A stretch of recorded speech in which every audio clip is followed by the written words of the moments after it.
नमस्कार, मी Shruti Rahul news top 9 मध्ये आपलं स्वागत करते। सुरुवातीला महत्त्वाची घडामोड। बाळासाहेबांचे विचार ज्यांनी सोडले नाहीत ते सर्व बाळासाहेबांच्या स्मारकात येऊ शकतात असं म्हणत उद्धव ठाकरेंनी काल नाव न घेता विरोधकांवर टोलेबाजी केली होती।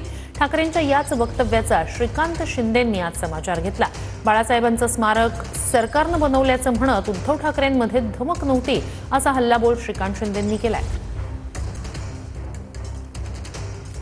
शतक वर्ष होणार आहे, शतक वर्ष होणार आहे बाळासाहेबांना। तर त्या निमित्तानं खरं तर हा भेट देण्याचा प्रयत्न लोकांपर्यंत पोहोचवण्याचा प्रयत्न करणार आहात। तर जे त्यावेळेस उपस्थित होते त्या सर्वांना तुम्ही आमंत्रित करू इच्छिता, सरकारला आमंत्रित करू इच्छिता। ज्यांनी बाळासाहेबांचे विचार सोडलेले नाही ते सगळे आज सुद्धा येऊ शकतात। तिथे त्यांना कोणीतरी विचारलं की आमंत्रण कोणाकोणाला देणार, ते जोरात म्हणाले बाळासाहेबांचे विचार जे विसरले त्यांना आमंत्रण देणार नाही।